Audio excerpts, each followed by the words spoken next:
Alright, so I'm going to be making a series of videos for you guys about Project 6 to better explain it for you.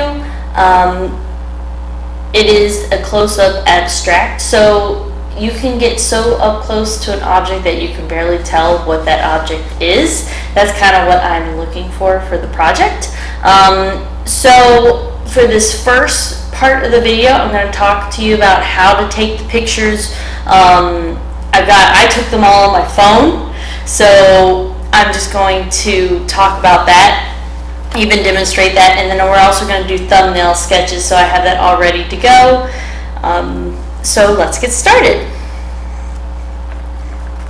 So on my phone, I took 4 pictures of different things. Now, you can do that. You can take 4 different pictures. Sorry, my light's in the way there. You can take 4 different pictures of things up close, or you can do the same thing and take it from 4 different views to use for your thumbnail sketches. I decided I wanted to do 4 different things, just to make it easy that way. So for this one,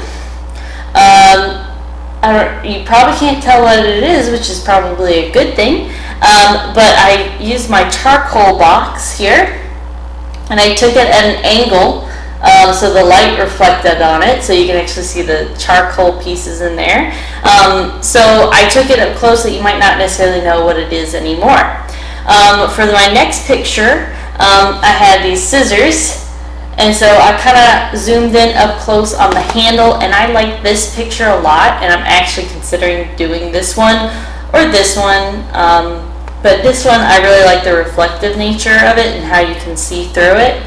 So it's got that transparent nature to it. So I really like this. I also like the flow and the layout of the position of it. And I'll actually take a picture of this in a minute to show you guys kind of how to do that. I have a picture of some bark on a tree. Very, very organic, but this one will be a little tough because there's so much texture to it, and so in order to draw that one, I'll do that one like this. In order to draw that one, you're going to have to really focus on getting a lot of that really great texture in the bark and stuff. So I'm going to use that for one of my thumbnail sketches just to see if I like it or not, but I'm probably not leaning towards that one. And then the last one is up close picture of some cherry blossoms that I took. It's kind of hard to see a lot of the good detail with that,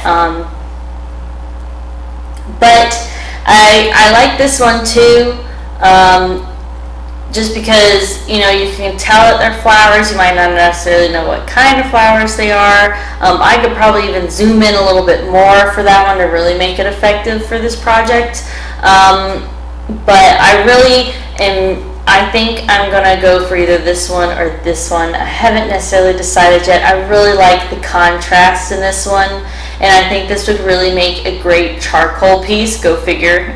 It's a picture of a charcoal box, but I think it would be really great. So what I'm going to do real quick is I'm going to take a picture of the scissors to kind of show you kind of what I'm looking for. And you could do like an everyday object. I did flowers, I did bark on a tree, scissors, charcoal box. Just look for something that's got some really nice texture or reflective nature to it, because when you go to draw it, there will be more interesting things to draw for that. So I got my camera. Alright, so I'm going to take a picture of these scissors. Now, if it's too tough for you to crop it on your phone or your camera, you can always take a picture of it zoomed out, and then you can go into your phone or download the picture onto your computer and crop it that way. Even if you go onto the computer and use Paint, that's a great simple program to use that all computers pretty much have. So you can crop your pictures that way and kind of zoom in on it. But since I've got my lovely iPhone here, and I'm going to actually turn off the lamp so I'm not as reflective. Oh, look at that lush shadow. But you kind of want to zoom in focus in on it zoomed in. And take the picture.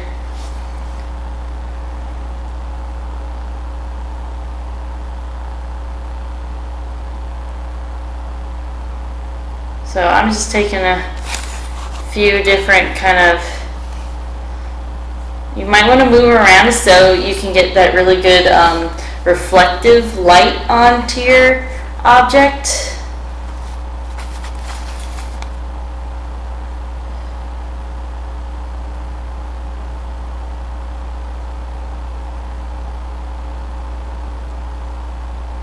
But with your iPhone, what I find that is if you go and try to get super close, it won't focus that close. So it's actually better if you do go farther away and then zoom in on that object. You're able to get more of it into the picture. And same with probably other phones as well. And some phones you can even buy little attachments of the things to really zoom in, but that's not necessary. So that's pretty much, you just get an object, you just take a super close picture of it, so you can't necessarily tell what it is. You know, with the scissors, it might, you know, you could probably guess what it is, or one of the, like the flowers and stuff, but some you can get so close that you can't tell, and those would be the most successful pieces. So I'm going to go back to my pictures that I have selected from, and I am going to go, ta-da, okay. So I'm going to be drawing these thumbnail sketches from these today. Alright, so the first one I'm going to draw is the charcoal box one. And I'm just going to use this little square right here. I'm going to go ahead and sign my initials there in the middle just because I can. So you're just looking for the basic shapes, contour lines of this. So this is pretty simple. I like the way that it's got nice flow with the horizontal lines going on here. So you're pretty much just going to sketch out what you see. And this is just a rough sketch. I'm not looking for anything crazy with this one.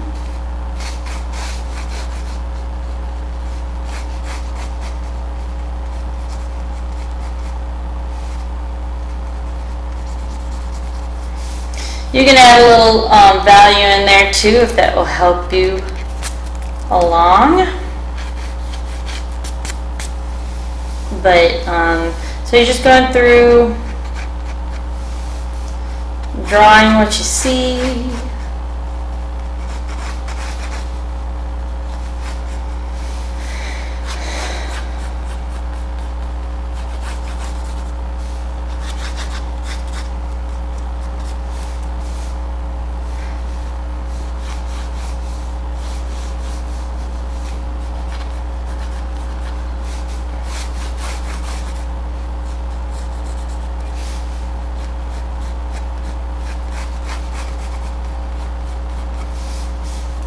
So as you can see, I kind of got my box there with some of the values in there. Just a quick sketch. I'm not putting in a super ton of details in there. That is definitely not what I'm looking for. But just something kind of a rough thing of where everything kind of goes. If you want to practice and go into it more, you can put more details in it if you want. It just kind of depends on how much you want to work on it, but you're not required to go in depth with it. So that was the first one. So I'm going to go on to the next picture, and this is one that I'm really into to drawing, and it even looks pretty interesting in this direction. But I'm kind of feeling it this direction. I feel like it's a more stronger composition that way. And you know, you can rotate the same picture around 4 different ways, and it's totally different every direction. That's a pretty fun direction too.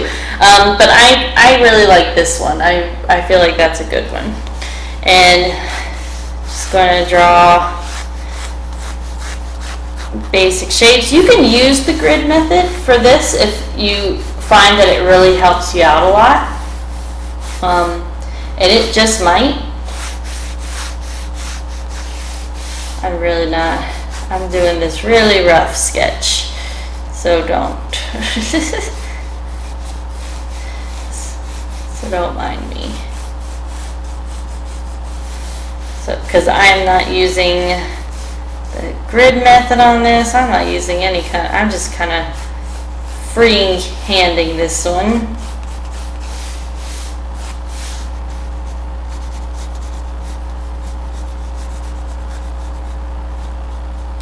But you're required to choose your own pictures, so you're not allowed to use the pictures that I've done. I took all of these pictures, and that's totally fine. And then another option is if you are unable to go out and take pictures, you can get a picture off the internet, but you must cite your source for that. And you need to make sure that it's in the comments, otherwise you do not get credit for that. But there's a basic composition of just the handles of the scissors. So I'm just going to keep moving along. Now we've got the bark, which is totally a difficult one. I'm going to hold it this way on my phone here. And what I would probably look for is just, kind of into the grooves, kind of section it off where you see that at. So I kind of see a section like here. It kind of gets sectioned off there. Get a section here. And you're just kind of going to go through. And I am constantly looking at this picture. The more you look at your picture, the more you're going to know what to draw from your picture. You draw what you see and not what you know.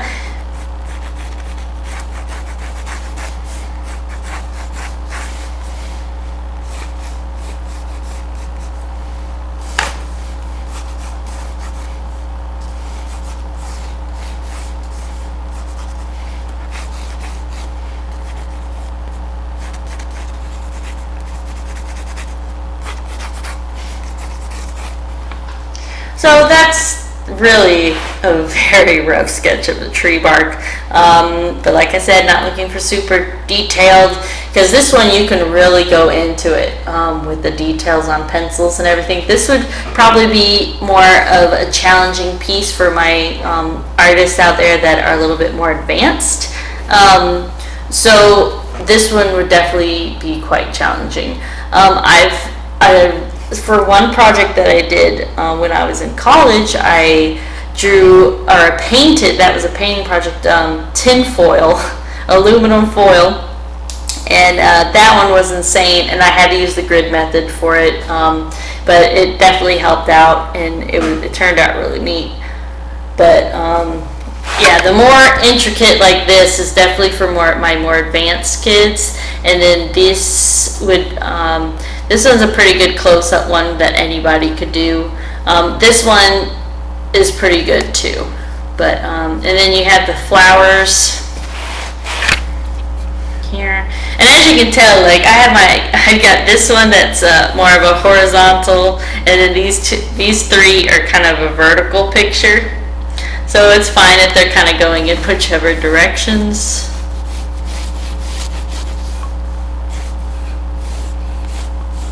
I probably can't even fit the whole flowers on here, which might actually be a good thing.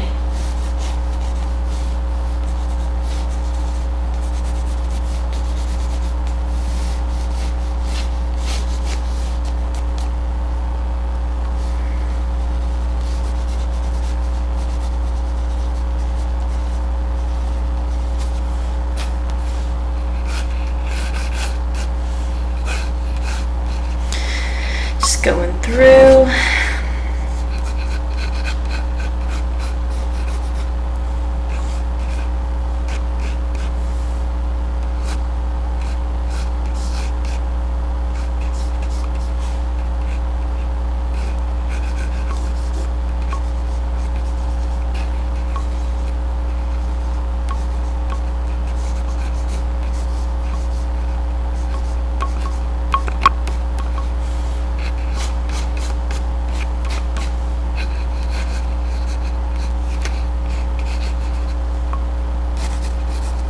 And this one's pretty in depth too with the flowers. So that's just kind of a rough sketch. So that's what I'm looking for thumbnail sketches. And like I said, if you want to do the same object and do it 4 different ways, so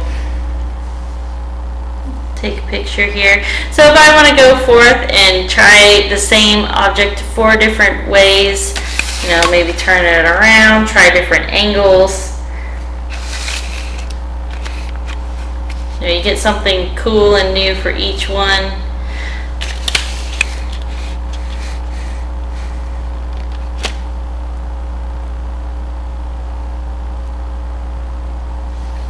But as you can see, I took it 4 ways, and I can draw that one object for each one of these thumbnail sketches, those 4 ways. So that's pretty much what I'm looking for this. And so that is thumbnail sketches and how to take the pictures for project 6 for the close-up abstract. And in the next video, I'm going to show you kind of how to grid your picture and how to get started on your project 6 using the grid method. And I think I'm going to use this one, the scissors, for that final project for mine. So I look forward to seeing you guys in my next video.